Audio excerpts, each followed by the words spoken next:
Hey everyone, Livy here, back with another video. This time, oh, sorry, early morning, still drinking some coffee. um, this time with another video about which deck I picked for my most recent Help Me Choose, and you might be able to tell because of this packaging that the deck I chose ultimately was actually, yes, the Practical Magic Tarot by Chingay Labrador. Each deck comes with a cute bag that I believe she actually embroiders herself. So every design is different. And I like this one. This is a cute little design. Sorry, you guys might, again, hear me getting sips of my coffee, but I'm excited to talk about this deck and to look at it a little more closely. I took it out of all of its packaging and stuff just so you guys wouldn't have to see me struggle. But the Practical Magic, yes, I finally got my own hands on it. I am excited about this deck. I will say, even this deck, while it's closer to the style of my favorite, the Guided Hand Tarot, this one is a little more modern feeling. So I am interested in seeing if I really end up gravitating towards it as much. I don't know, but I'm still glad this is my collection. So, as it says, Practical Magic, written and designed by Chingay Labrador, Filipina creator. So the pamphlet, for those wondering, it's like this. So it says it's a starter deck, and I guess I feel like this would be a good beginner starter deck for people. Like if let me roll back. Beginner collage deck.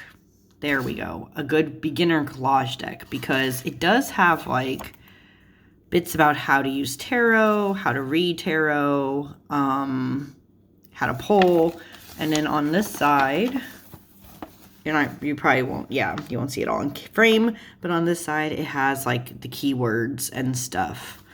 And it really is just keywords, so you kind of got to go off your own intuition, which does make it a little harder as a starter deck, because if you're not familiar with Rider-Waite-Smith, I could see that being an issue.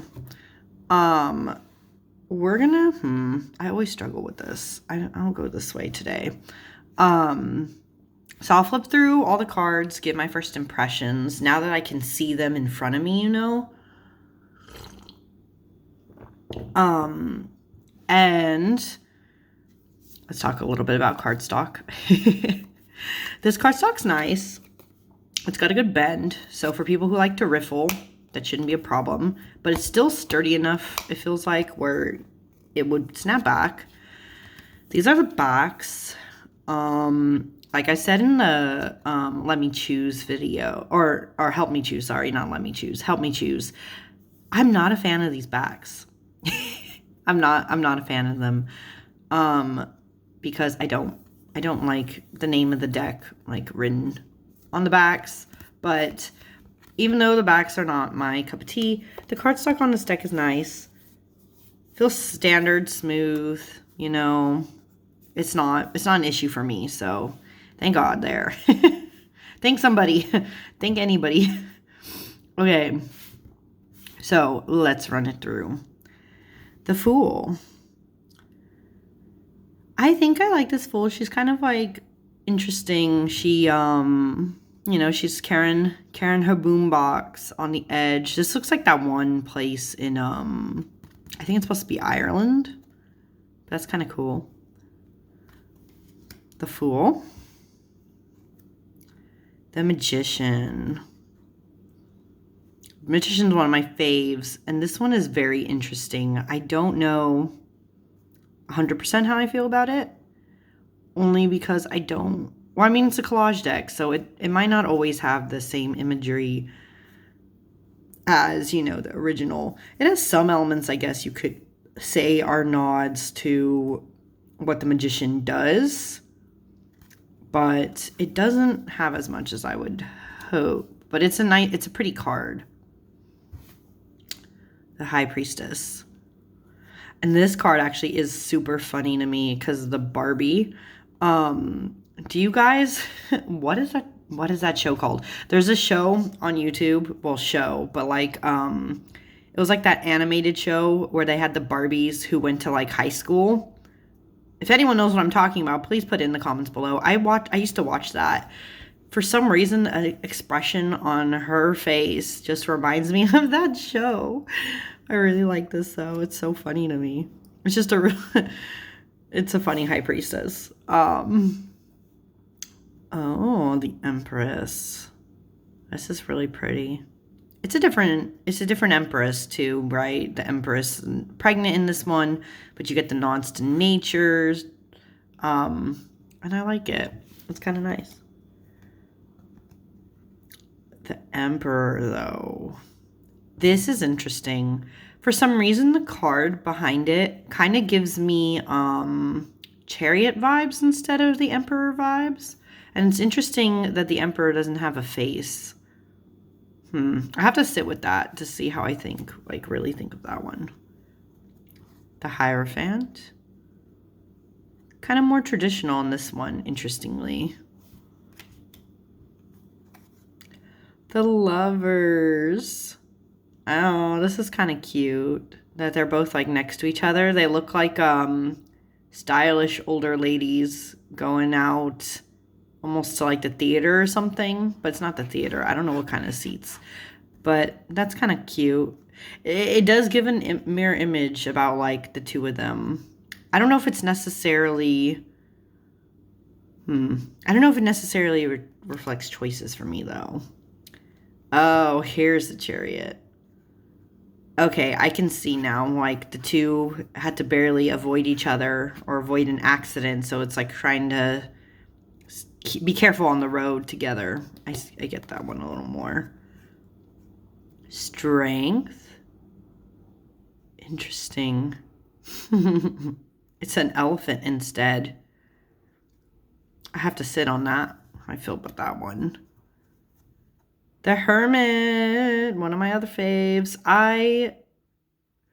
It's very simple. I'm noticing a trend here is that it's definitely more collage instead of like having things in bits and bobs that are incorporated from the creator. It's definitely more of the like actual collage in here I'm noticing. I do like this Hermit though. Some of the cards are more simple than I thought they would be. Also, which is interesting, but this is basically me on a weekend, so that's kind of accurate. Wheel of Fortune. Oh, I think I know what these are. They're almost like the pulled out versions of what are those? Fortune teller things. And that's funny. That works for this, I guess. Revolution. Interesting. Justice. Let's see. We have the Hanged Man. It's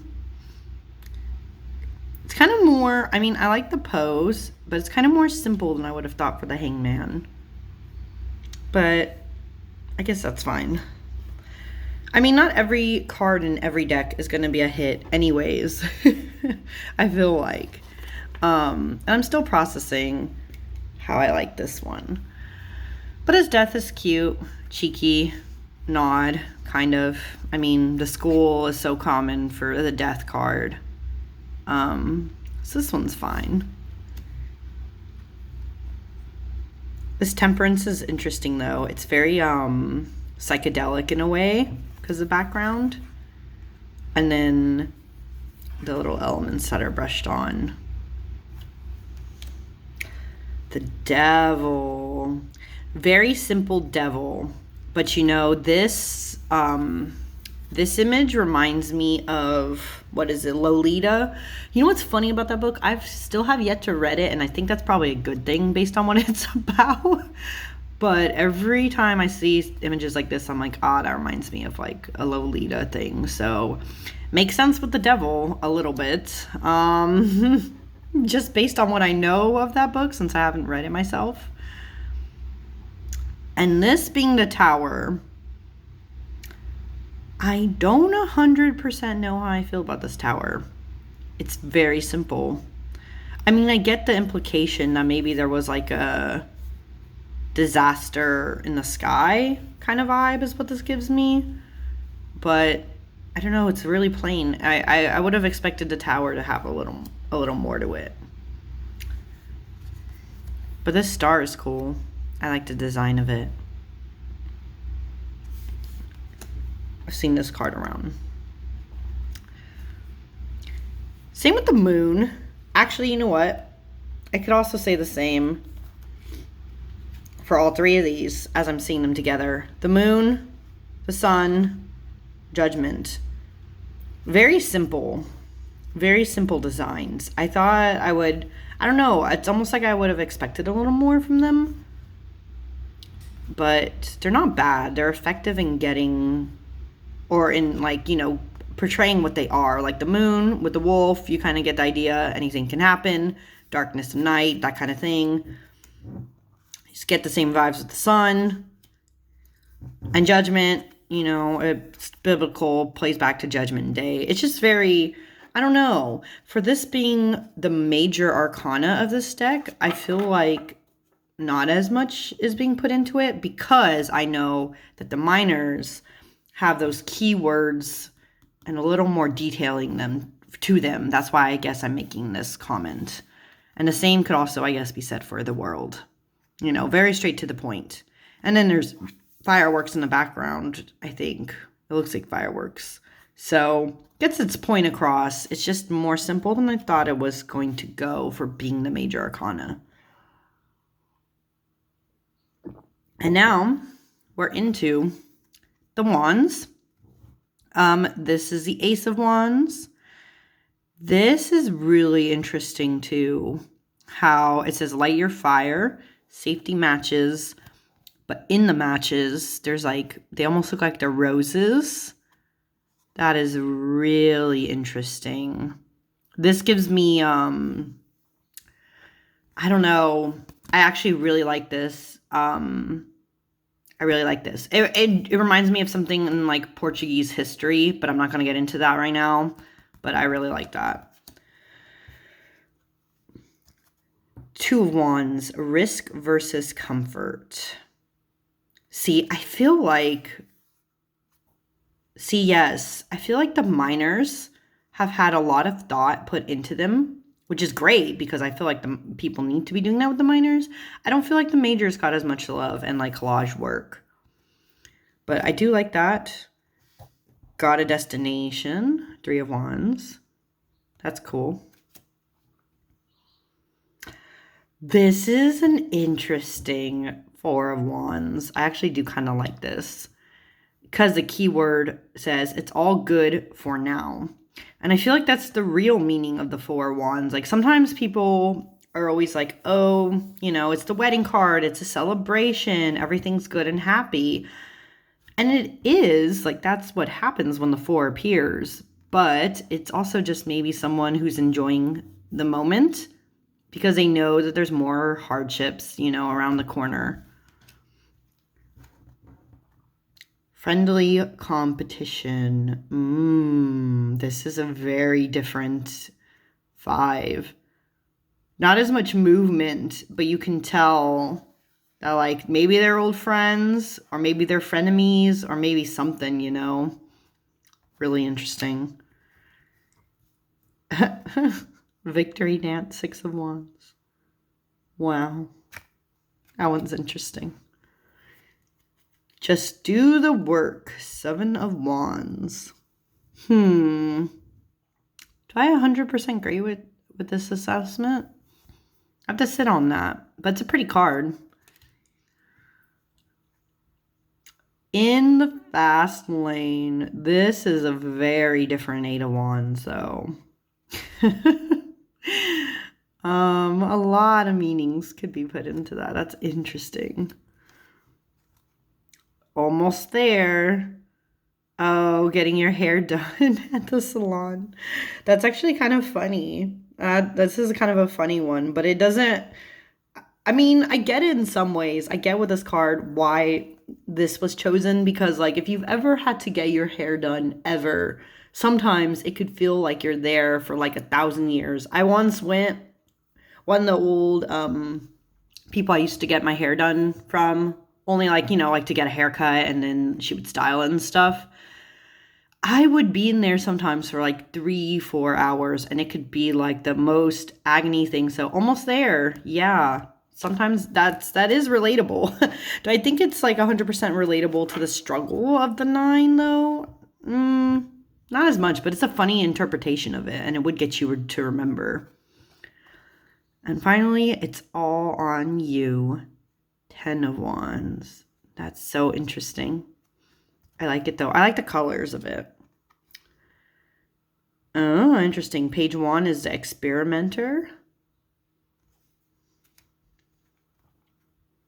Firecracker. I guess I kind of agree with this, but it's an interesting, I don't know, something about the colors is very interesting. I am noticing, look though, same background. So they are connected. It's like you get cohesiveness, like, see, that's what I mean. It feels like a lot of time and attention was put into minors, which is great, which is what we need more of. I do wonder then why the major arcana was put like last. I don't know. Queen of Wands being sass, though, and King of Wands being doer is very interesting. They do also match. See, they match. I don't know. Would I just equate the Queen of Wands to sass, though? The Queen of Wands, which is my card of this month, can be sassy, but I wouldn't say it's just sass and doer. Right? I don't know. Very interesting that those were put as the keywords. Okay, so now we're on to the cups. And as I see this cup of coffee, more coffee.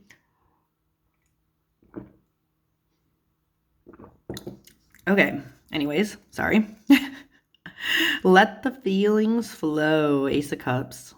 I like this, though. Two of Cups, romance. I mean, yeah, I mean, it does go into that. It's not just romance, though. It could be like anybody with a strong connection, could be the 2 with you. But, I mean, if it's a starter, if this is meant to be like a starter deck, I guess that's the easiest way to remember this card. Group hang, 3 of Cups, though. I do like these. Ladies. Very nice. 4 of Cups, can't get no satisfaction. Oh my god. Okay, I kind of do like this 4. Especially because it says, y'all just aren't that interesting. Oh, that is so sassy. I kind of really like that. Oh, the 5. Glass half empty. Kind of can be those vibes, to be honest. I do like the 2 keywords for these 2. 6 of Cups being nostalgia. Kind of gives you those old school vibes. I like it. Daydream Believer, 7 of Cups. I like that there's still choices, so that's good. And I guess you could be the daydream. It's the nicer way of putting this because the other flip side of the daydreamer would be like, not being able to make choices and thinking too much, overthinking your options and all kinds of stuff. So that's fine though for the 7. This card, my 8 of Cups, the stalker from last year. I haven't been getting it luckily so much this year, which is good. So it's not my stalker this year. But sometimes I see it now and I'm like, oh, you. But anyways, 8 of Cups, just walk away. Feel that. This is an interesting 9 of Cups, though. You can get what you want. Paired with happily ever after. Awesome. The Valentine's hearts. Gives off those vibes, right? That works for me. Oh, this is interesting. Beautiful Dreamer. This Page of Cups is very reminiscent, interestingly enough, of the Magician in this deck. Gives off the same kind of vibes. I like it though. It's very simple, very oceanic. Oh, what I'm noticing is that these two, though, are not paralleled like the other one was. Charmer for the Knight of Cups, though. This works. I really like this card because the intensity on the eyes. Intuitive Empath. I like this. This is good. Oh, but these match up. See the backgrounds. Diplomat, King of Cups. And these two ladies looks very familiar, and I can't think of how. I wish they would have. Well, I don't know where Chingay pulled her collages from. That would have. I do like. See, that's the only thing with collage decks is like sometimes I like knowing where some of these images come from or who the people are. Like if you know who the person is, like putting them in there. I like knowing those background bits, but I know not everybody puts that. But now with that, we are into the swords. Sharp Clarity. Oh, I'm being about to pop the balloon. Two of Swords, Analysis Paralysis. That actually works. That works as a keyword. I can see this. Heartbreak Warfare. What an interesting description for the Three of Swords. I mean, yeah, it works actually. It's an interesting card. This is really interesting for the Four of Swords. Instead of it suggesting rest, the keyword is stop thinking for a moment, and then the face being like blurred out. I like it because sometimes that is the energy of the Four of Swords, is that you want the rest, you want to just stop everything. But sometimes you don't have the time to do that. So I like this. This is interesting. Five of Swords. You win, someone loses. There's a lot that could... This is a really fascinating card, actually. Because it's like depicting what looks like a high school like football stadium and stuff. You have this group of friends and stuff. I don't know. There's something about about this image for me that like begs a story to be written. Kind of inspirational. That's good for me. That's good. I do like to write. There's something about this card I would like to sit with more. Six of Swords, relocate to a better place. This is very cute.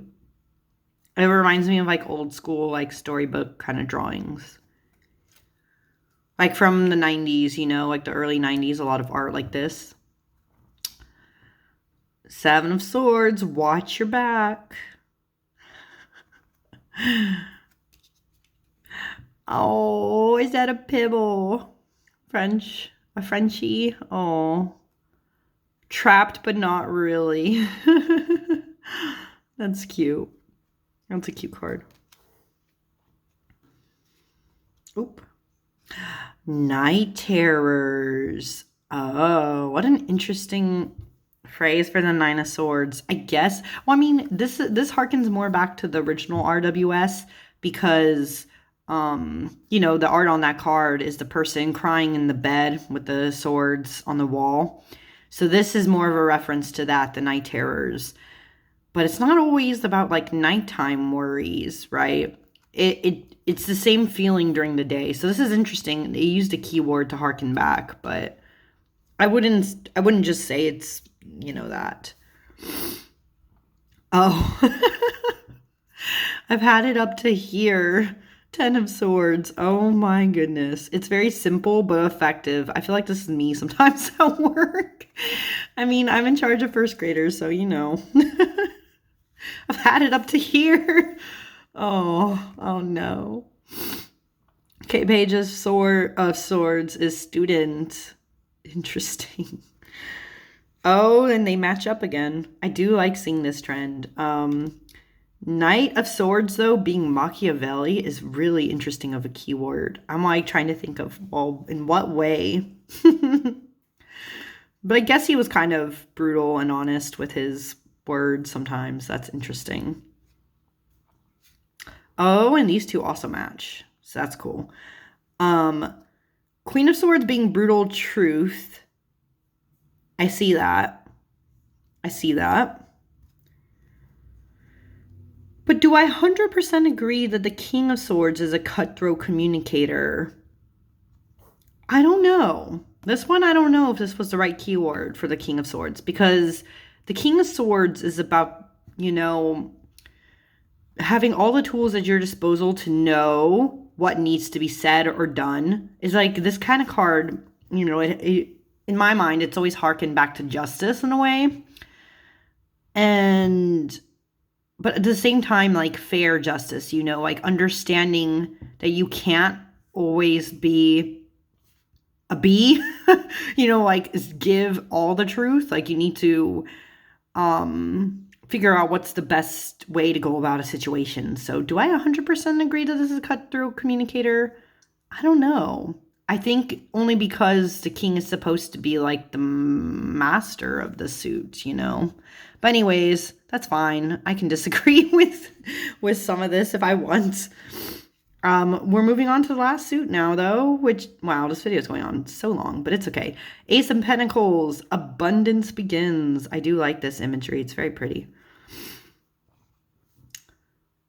Juggle it all. I kind of like this. This is, sorry, another coffee sip. This is a good card for people to understand the two in a way that isn't immediately juggling, because it harkens back to things that, especially if you're like school age, like these ladies, is like you have to juggle your studies with your home life, with maybe friendships and all kinds of things, right? So I do like this Two of Pentacles. Collaboration. I do like this one, actually. The Three of Pentacles. I mean, this is an effective keyword for the Four of Pentacles. Mine, mine, mine. Have all the things. Hide them away. Poorly. I'm trying to figure out what I'm seeing in this card to understand. This is a flower. Flowers. Were these two like friends? I don't know. This is an interesting setup. I would have to examine that card more closely. I do like this one though. Oh my god. Sharing is caring. I really like this one. This reminds me of my job, to be honest. Every time there's a birthday going around, the kids always bring me their goodie bags or cupcakes and things. And I'm like, oh my god, I don't need any more of this. You keep giving this to me. I don't need it. But sharing is caring. Seven of Pentacles, patience. I like this. This is a fun one. And this is a good keyword for the 8, I think. Learn more, practice more. That's cool. This kind of background is the same that was used, I think, for the Three of Swords, though. So that's interesting. Are they making a parallel connection or just happen to be? Nine of Pentacles is independence. That's an interesting keyword for that. I have to think about that a little more, but not bad. All the artwork is pretty, like how it's arranged. Okay, Ten of Pentacles, you've got it all. I guess it doesn't really harken back to like, because I always see this card as being like a family card, legacy card. So interesting how it's been interpreted. And of course, we have our pairs again. Responsible Observer, Page of Pentacles, and Steady Eddie, Knight of Pentacles. This I agree with, though. This also, actually, I do like both of these. These are fine. Steady Eddie, though, that's so funny. But I vibe with the Knight. I feel like that's probably where I'm at in the Pentacle suit. Earth Mama, Queen of Pentacles. I do like this, though. This is really pretty. And finally, last one. Boss Babe, King of Pentacles. Oh, the kicked over chair, sitting out in the sun, enjoying the time. This is really interesting. I'd have to think on that. Okay, wow, it's 30 minutes, guys. I've I finally finished flipping through. I go so slowly. Listen, if you guys watch my flip throughs, it's really just a chatty discussion of me talking about, like, do I like that? I guess I do. But now, let's do the all faded shuffle. Yep, shuffles well. Again, I only do overhand. I wish I knew. It looks so cool every time. Every time someone riffles and a card jumped out. So what is this? What message am I getting today? Wow, relocate to a better place. Yeah. Am I going to have any more jumpers as I do this? It can be kind of awkward sometimes, me trying to shuffle around my little camera. But looks fine. Nope, no other ones. And the bottom is the tower. Relocate to a better place. I like this. It's a fun little deck. I'm interested to see how often I work with it. For some reason, this deck is giving me very April, May vibes. So I might pull it out then. But I'm excited. And thank you guys for voting, by the way. I picked the Practical Magic, not just because, like, it had the most votes, but I did think in the end this would be probably more right for me than the Lioness Oracle. So thank you all for making that decision possible. And I will see you all next time. Bye.